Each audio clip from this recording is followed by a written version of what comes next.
Eka nkomeze kuba nkwifuriza kugira ibihe byiza cyane ukomeza kubana natwe mu mwanya w'amakuru n'ibiganiro bitandukanye bitambuswa kuri uyu muyoboro wacu Kigali Connect TV.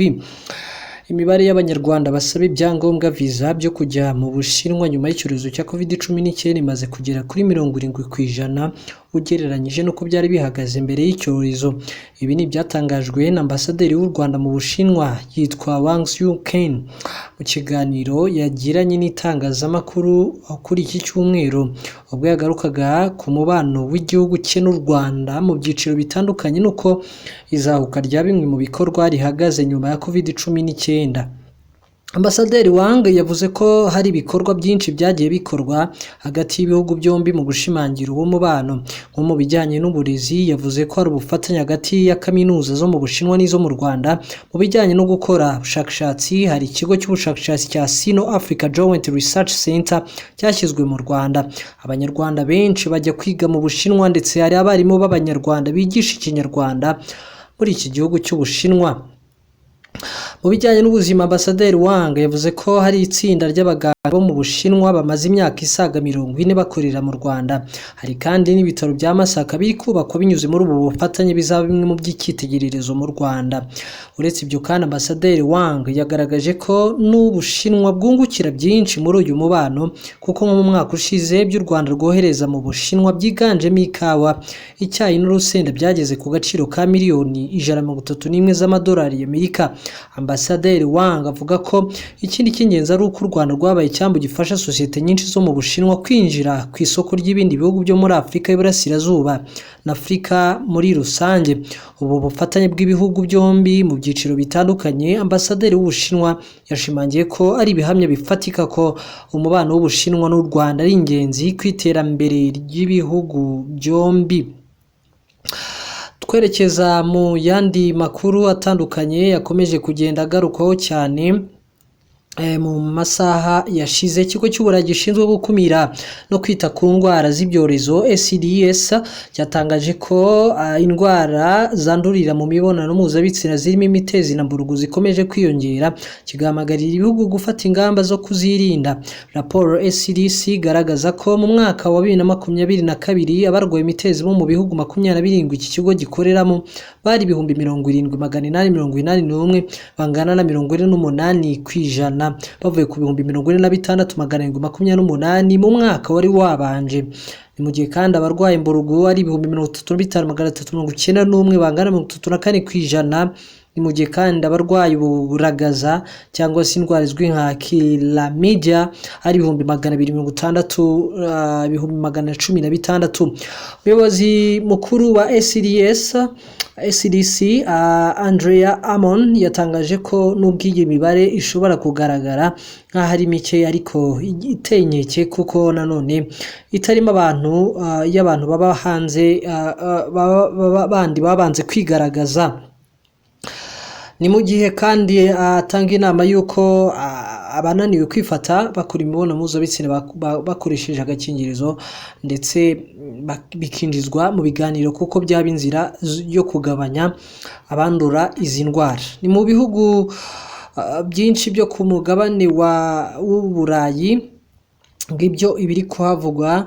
Ni mu gihe kandi Minisiteri y'Ubutabera mu Rwanda kuri uyu wa 7 Werurwe 2024 yatsiriye igihembo cy'umuryango Commonwealth ikesha udushya yahanze mu mitangire ya serivisi z'amategeko. Iki gihembo cyatangiye mu nama y'abaminisitiri b'ubutabera bo mu bihugu bigize Commonwealth iri kubera muri Zanzibar kuva tariki ya 4 Werurwe. Iyi minisiteri gikesha gahunda zagiye zitanga umusaruro nk'ishyirwaho ry'urwego rw'abunzi na systeme y'ikoranabuhanga ya ESMS Integrated Electronic Case Management System ifasha abaturage kugera kuri serivisi z'ubutabera biboroheye. Uyu muryango ugizwe n'ibihugu bikoresha ururimi rw'Icyongereza uhamya ko imishinga izafasha abanyarwanda kugera ku ntego irambye yo gutanga ubutabera bungana kuri bose. Minisitiri w'Ubutabera akaba n'intumwa nkuru ya Leta y'u Rwanda Emmanuel Ugirashebuja yasobanuye ko hahanzwe utudushya mu rwego rwo gufasha abantu benshi kubona ubutabera no gukemura amakimbirane. Muri iyi nama abaminisitiri bo mu bihugu bigize Commonwealth Arthur bari kuganira ku buryo ikoranabuhanga n'udushya byihutisha itangwa ry'ubutabera hifashishijwe imiyoboro itandukanye n'amavugurura mu rwego rw'ubutabera atuma serivisi zitangwa mu mucyo. Urwego rw'abunzi rwashyizweho mu mwaka wa 2004 kugira ngo rufashe abaturage mu tugari no mu mirenge gukemura amakimbirane mbere yo kugera mu nkiko. ESMS yo ikaba ifasha gukurikirana imigendekere y'imanza bidasabye ko abantu bava mu rugo. Dukomeza n'andi makuru yagarutsweho cyane nuko Afurika y'Epfo yatangiye kubaka urukuta ruyitandukanya muri Afurika y'Epfo mu buryo bunyuranye n'amategeko. Hateguwe ingengo y'imari ya miliyoni 2.3 z'amadolari y'Amerika azifashishwa mu kubaka urwo rukuta. Ibikorwa byo kubaka urwo rukuta byatangiriye ku gice gikora kuri parke ya Tembe nk'uko ubuyobozi bw'intara ya KwaZulu-Natal bwabitangaje. Ku mupaka wa Afurika y'Epfo na Mozambique bivugwa ko hasanzwe sosiyete 5 zishinzwe kurinda umupaka ugabanya ibyo bihugu byombi ndetse n'ugabanya Afurika y'Epfo na Lesotho. Mu yandi makuru kandi Perezida wa Repubulika Paul Kagame kuri uyu munsi w'itariki ya 8 Werurwe 2024 yahuye na Raila Odinga wabaye Minisitiri w'Intebe wa Kenya baganira ku birebana n'akarere n'umugabane wa Afurika. Ni amakuru yemejwe n'ibiro bya Perezida w'u Rwanda Village Urugwiro byagize biti Perezida Kagame yahuye na Raila Odinga wabaye Minisitiri w'Intebe baganira kuri byinshi bitandukanye birebana n'akarere n'umugabane.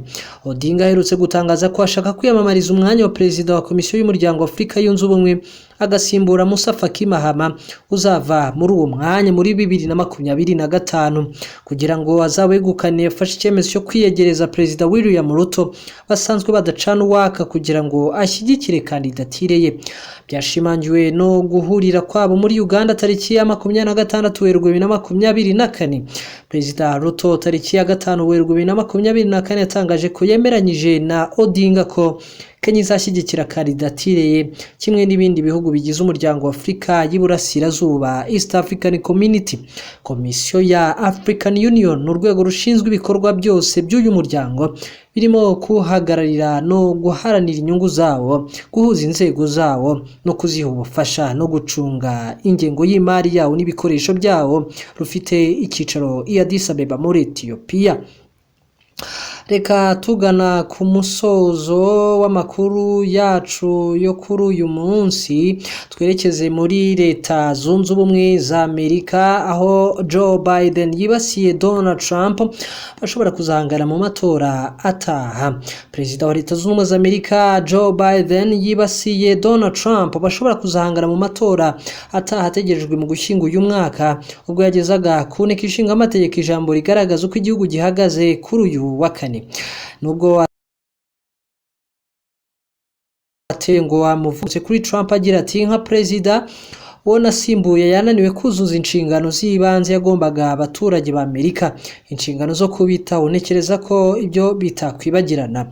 Nubwo ateruye ngo amuvuge mu izina, Perezida Biden yagarutse kuri Trump agira ati nka perezida rero nasimbuye rwose hari byinshi atabashije kwitaho mu kwita ku baturage ba Amerika. Yongeraho ko ku kugaruka ku myigaragambyo yakozwe n'agatsiko kari gashyigikiye Trump ku itariki ya 6 Mutarama 2021 ubwo yari amaze gutsindwa, avuga ko bagaragaje kudakunda igihugu. Perezida Biden kandi yabaye nk'usubiza Trump uherutse kumwibasira nawe avuga ko ashaje atakibashije, avuga ko ribera kurora ko nawe atari uwejo yabonye byinshi. Trump aherutse kuvuga ko yifuza guhurira na Biden mu kiganiro mpaka kugira ngo bahanganishe ibitekerezo nk'abahabwa amahirwe yo kuzahagararira amashyaka yabo mu matora ya perezida mu Gushyingo 2024. Nubwo abashinzwe ibikorwa byo kwiyamamaza bya Biden bavuze ko ibyo bizaza mu gihe cyabyo. Reka mbashimire mwese tubanye muri uyu mwanya. Ikomeza kuba Kigali Connect TV. Banitwa Ivan Muhoza.